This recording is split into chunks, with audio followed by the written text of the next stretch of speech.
Another new year just arrived.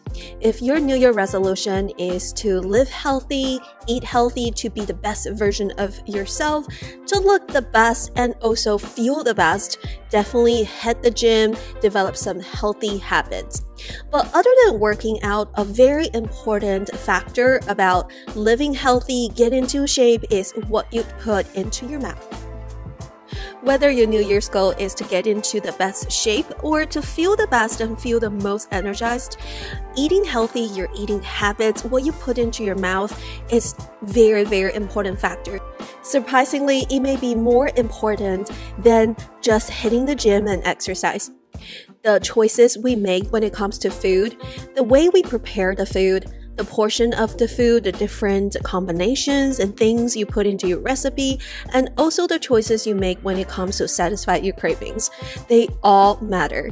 When it comes to food, nutrition, and diet, one of the important goals is to achieve the healthy metabolic health, to look at the statistics in your medical records when they drew your blood, to look at your glucose level, your cholesterol levels, and all of these important things for the doctors to get to know if you are actually having a really healthy metabolic health. And it's an important factor when it comes to feeling great and getting to the best shape. A year ago, I did an experiment with myself by wearing the continuous glucose monitor from Nutrisense and to document how my glucose level reacts to different food and drinks as I eat with my normal diet, and the results were shocking. Even though that I am super active with my workout life, sometimes I have crazy glucose spike. But this year, we're going to do a different experiment on my husband. And we're going to do this experiment during our cruise vacation where different types of food are available to us almost 24/7. Our goal is to explore the optimal diet plan for our goal in terms of having a healthy glucose level, and also of course to explore what are the best food or best eating habit for us and what are the things we should avoid or what are the eating habits that we need to change. And also I'm super excited to compare his data and my data to look at individual differences as well. Alright, let's get started. I can't wait to show you our results. Hello my friends, welcome back to my channel. This is Miss Ming and this is the stupid guinea pig. No, you're not guinea pig. I already tried it for you last. I actually made a video sharing my experience using a continuous glucose monitor from the brand Nutrisense. And to be honest with you, I think it's the best investment, the best money I spent in 2021, because in the past, my fasting glucose used to be 100 to 110, which is above the normal level. But since I use the continuous glucose monitor, I changed the way I eat, I changed my eating habit, I changed the order of food that I eat, and now my fasting glucose has been consistently at 80, and I hope it stays that way in the normal range. But this guy doesn't eat very healthy. So this year, during the holiday season, during the Christmas time, I was like, if it helps me that much, maybe it will help him too. And this guy is addicted to sugar. So but I'm still healthy. She's just crazy. We are gonna put this on his arm this time, and this is the best because we're going on a cruise and it's also the holiday season. We're gonna track your glucose, use it to help you to get into a healthier diet. This is not for weight loss. Some people use it for weight loss. No, we're just trying to make sure our lab result is the best. So we're using the Nutrisense. So last year we used the Nutrisense, and the Nutrisense marketing company actually saw my video and they were kind enough to send us a free glucose monitor for my husband to try it out. You could put on the cat. Let her do it instead. No, you put it on the fattest. So look for the fattest. I have no fat. This is all lean muscle. All lean muscle. So you put it right here in the fattest spot. You don't want to put it on your muscle because when you work out, the muscle glucose, there's gonna be like glucose going to your muscle, and it may actually affect your readings a lot. I already don't like it. It doesn't hurt. Like, trust me. So first, open the thingy. The cats are really interested. Well, let them do it. I told you they can do it. Cats, they can. I'm totally okay with it. I'm not doing it myself. I can't do it myself. All the people on Instagram. No, I'm not doing it myself. No, you can't. No, I'm not gonna hurt myself. No, I don't trust myself. No, don't do it. You have to lift it. I can't see. What are you doing? Stop being a wuss. Ready? 3, 2, 1. Ow! It's okay if you're just doing like surface water activity, but if you're going scuba diving, it's not like that water. It's water resistant, but not completely waterproof. Okay, so we're gonna make it look pretty. So basically you need to first register. Yeah, so it does have a video. You need to use the camera to scan. And then it's already scanned. Okay, great job. You can begin scanning your sensor in an hour and make sure you scan your sensor at least once every 8 hours because there is a little memory chip inside the sensor, but it can only store data for 8 hours. Okay, continue to the app. Here is the app. I can't wait. In 1 hour, we're gonna start to scan it. So first thing on the menu, I'm gonna get boba. Let's go! So every time you eat something, they have a tracking system where you can take a picture of the food and then you can actually see like how your blood glucose changes after you eat different types of food. And I'm gonna use the data, the scientific data, to convince him that he needs to change his diet. No, I'll be going on a cruise and eating everything I want. And realize that that's not the best thing for his health. I wanna put that dish in your mouth.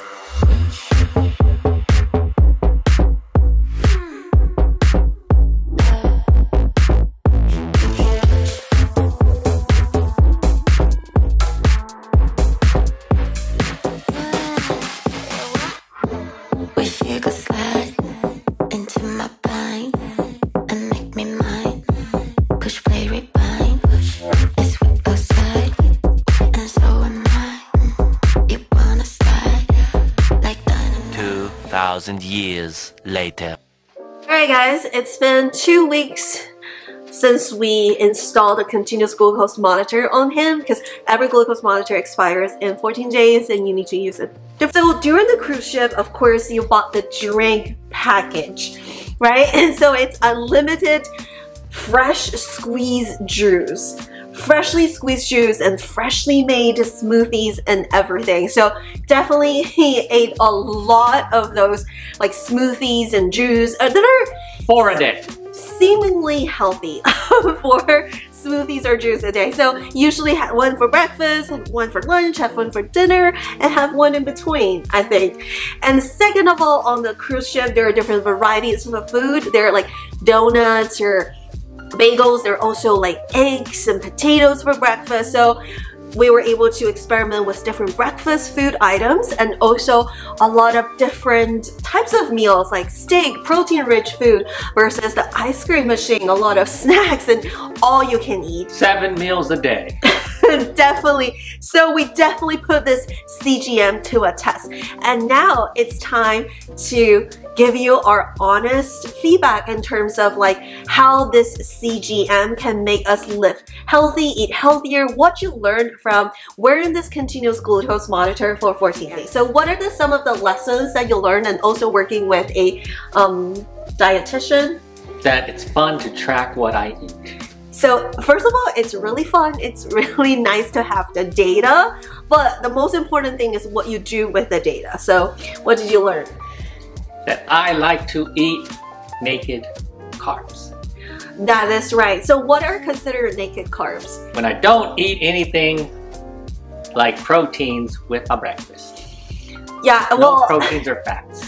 because you had like a lot of smoothie and juice for breakfast and you had like bagels and granola bars and those things. Apparently that's not good.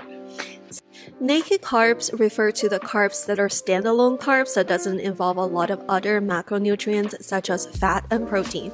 So a lot of these naked carbs include like cereal, granola, even oatmeal, bagels, bread, and a lot of times on the first sight they may seem healthy, especially the ones that doesn't have any added sugar. So usually we think it's healthy, but when you eat naked carbs in a completely empty stomach, it's very easy for your stomach to absorb and digest what's going on, and it may cause a huge glucose spike, especially if you didn't eat anything beforehand. So sometimes it's very important to be aware of that because these huge insulin spikes may lead to insulin resistance, and that may lead to type 2 diabetes. smoothies. So what's a good way to eat it is to, instead of eating an apple, eat an apple with peanut butter or almond butter. Just put some fat and protein with the carbs. So you're not just eating naked carbs, you're eating carbs that are coupled with fat and protein. Just because it says it's a healthy smoothie may not mean it's a healthy smoothie. Well, because they're naked carbs. But it still tastes really good. It does, but definitely do not recommend drinking smoothies for breakfast unless it's a smoothie made with peanut butter, almond butter, like with a lot of protein and fat. Like those smoothies are a little bit better compared to just fruit Orange juice smoothies. apparently is not good to just drink it by itself. Or like fruit smoothies, like berry smoothies, like.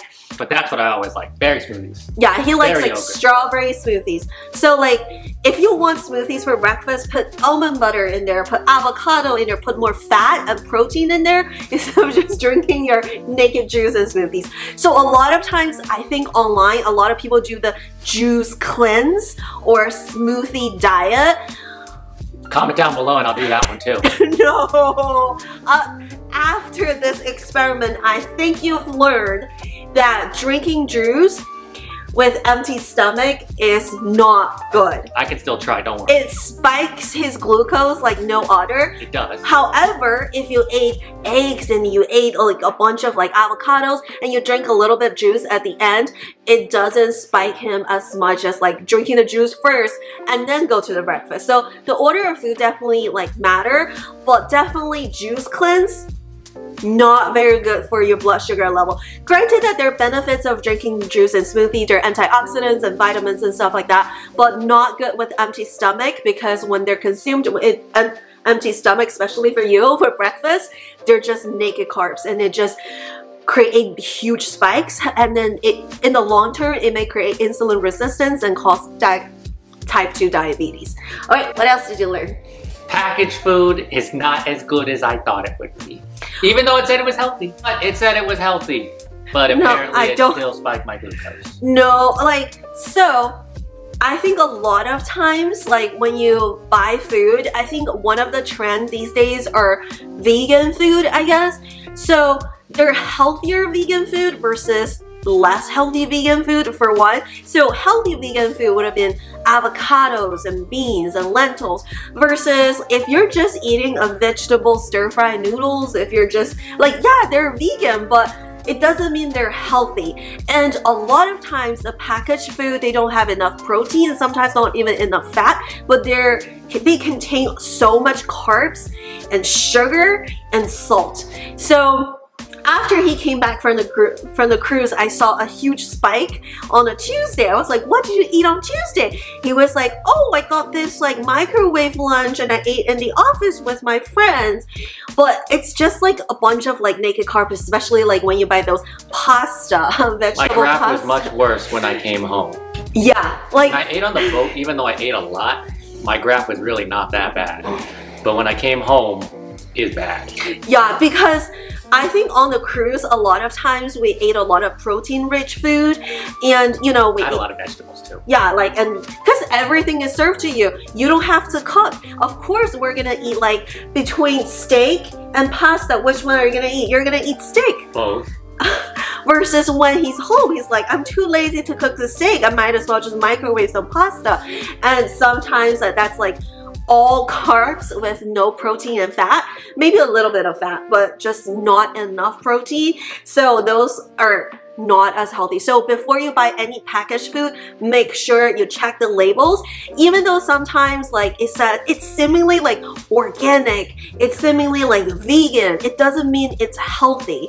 Like it could be just all carbs with added sugar and extra sodium. It's just not the best. All right, I'm glad you learned that. Change your eating habits. Depending on when I eat foods makes a difference. Like the order. Well, because like we learned that So from I'm drinking supposed the to juice. eat right. So drinking my fruit juices, I should probably not do those first. I should eat food first, then drink. Which is weird because normally I drink first, then eat. So I think I tried now to eat normal food and then drink my drink at the end, opposed to drinking you know, at the beginning. Right, So because the order makes a difference too. right, because like you had like 4 to 6 juice or smoothies a day. Some of them spiked him, like created a spike, and some of them didn't. It really depends on what you did before you took those carbs. Like if you like for example, we ate at Johnny Rockets. If we eat at Johnny Rockets, we ate the scrambled eggs with cheese, and you know, it's like a protein and fat rich diet, and afterwards you drink a little bit of juice. It usually doesn't create a huge spike in glucose, versus if you drink a juice at empty stomach and then you eat whatever, like it's a huge difference. So the order of eating actually matter a lot. And it made me feel better when I did it in the proper order. I think so too, because if I eat sugar with empty stomach, I usually don't feel well. I can notice like the sugar go up and down. It's like when the sugar goes down, it creates this crash, versus if you eat protein and fat first and then eat the sugar, then it usually doesn't crash that hard, so I don't feel lightheaded afterwards. But that's also a difference between him and me. So last year, during the same period of time, during the holidays, I also used continuous glucose monitor for 3 months, and I was just genuinely surprised and scared about my glucose level. So I'll put 2 screenshots of his glucose and my glucose chart. So both of these 2 charts have a glucose spike because we ate something like naked carbs. So naked carbs such as juice, such as smoothie with sugar, and also things like granola bar, cookies, crackers, bagels, like corn, rice, without eating anything else. It's all naked carbs. So naked carbs doesn't mean it's only processed food. Corn and rice are also considered naked carbs because it's just carbs. There's not a lot of protein and fat. But his spike will be like 150. My spike would have been like 180. So, which is pretty crazy. So now she has to stop complaining that I'm unhealthy when I eat, because she knows it's not even that bad. Well, it comes down to individuals. So some people, like me, are born with insulin resistance. Other people, like him, has no other health problems. Because I'm a superhuman. No, other than your high cholesterol issues. I am a super physical specimen, and she now respects the prime athlete that I am. So I can do whatever I want. And on the surface, you can't tell because we both look pretty fit, we both go to the gym, we both work out, and usually I eat way healthier than this guy. I usually don't eat dessert, I don't eat candies, I don't drink juice. Like, I try my best. The only carbs I eat are like, sometimes I eat some snacks, sometimes I eat some bread and rice and corn. But now that she's pregnant, she eats everything because she's crazy. I'm a little bit worried about gestational diabetes. But just like, speaking of which, like, even though like on the surface, like we both look healthy or feel healthy, like I actually have crazy insulin spike and he doesn't. So when it comes to like food and diet, I think a lot of times there are trends like keto trends, vegan trends, vegetarian trends, paleo trends, like there are all kinds of diet, and you may hear it from someone, oh, you should eat keto because it's good for you, or you should eat vegan because it's good for you. But you don't know if it's good for you without data and professional opinions, either from your doctors or dietitian. Right, so whatever works for you may not work for me. So she has to leave me alone and let me eat whatever I want. So this guy actually has a very high cholesterol, like from his doctor's visit. So for him, eating a keto diet will be not good for him because he doesn't actually need keto diet. But I like to eat meat. Because he actually doesn't have insulin resistance. His usual blood sugar level is pretty normal. He can eat dessert here and there. He can eat juice here and there. Every day. But if he's on keto diet, eating all of this like bacon or whatever, it will make his cholesterol go crazy and he may have a heart attack down the line. Versus when it comes to me, my cholesterol level is actually below normal level in chart, I actually need to eat more fat such as avocado, olive oil, because I need to increase my cholesterol level, the good cholesterol of course, but I actually have insulin resistance, and from my previous doctor's visit my fasting glucose was a little bit high, and also from my continuous glucose monitor my after meal like spike is a little bit high. So to me, eating keto diet may be a little bit better, but eating vegan may not be the best because a lot of the vegan food has a lot of carbs. But for him, maybe he should try eating more vegan food and vegetarian food to lower the cholesterol. I try to eat less carbs because I want my belly to go away. Well, you should eat less like bad fat too. Less cholesterol. No, just less carbs. But to me, if I eat more cholesterol, I don't think it's a big concern because my cholesterol is so low. So it's really depending on the individuals. Do not follow the trend blindly just because some doctor or expert online says keto is the best or vegan is the best. Doesn't mean it's the best for you. So the most important thing is to talk to your doctor, or you can also try out the continuous glucose monitor. We used Nutrisense. I used Nutrisense, and he did get his monitor for free to try it out this time. Yeah, it's good. Yeah, it's very easy to use. So if you also want to learn about yourself, how your glucose levels react to different food or different orders of food, you can also try out the CGM, the continuous glucose monitor. We used Nutrisense and we really like the app, and we really like, you know, the sensor. And a lot of different companies, they also use the same sensor, but we really like the apps. And I think for the first month you also get a nutritionist or a dietitian, and you can consult with a nutritionist about your levels. And definitely check with your doctor, check with your healthcare professional as well. We'll link our sensor or our Nutrisense down below in the description box if you guys are interested. But definitely, I think starting in the new year, if one of your new year resolution is to be healthier, the most important thing is to collect data and talk to a healthcare professional before making any decisions. So there are tons of diets, there are tons of workout out there, and definitely talk with your doctor sometimes. Like, what works for someone else may not work for you. So collecting data and do research-based practices are definitely way more important than just following up online trends. So yeah, I hope this video is helpful to you. If you're also looking forward to some eating healthy tips and diet, like we have a lot of videos in this channel, and we go shop with me in the grocery store a lot if you guys are interested. If you guys are interested in those grocery hauls, definitely check out these videos in this channel. And if you're interested what I learned about wearing the continuous glucose monitor last year, I'll link my video down below. But it's just so interesting to compare our data. Because she's a nerd. Because I am a scientist. I love to compare data, and it's important for me to bring up this with my doctor, and my doctor did tell me to eat less carbs in general. So my doctor told me, like, regardless of the order of the food, just eat less carbs in general, versus for him, as long as he pay attention to the order of food and pay attention to not eat those naked carbs, it should be fine. So it's definitely individualized health tips. I could eat more meat. So thank you so much for watching. Before you go, don't forget to thumbs up and subscribe, and I hope to see you in my next video. Bye! Bye bye!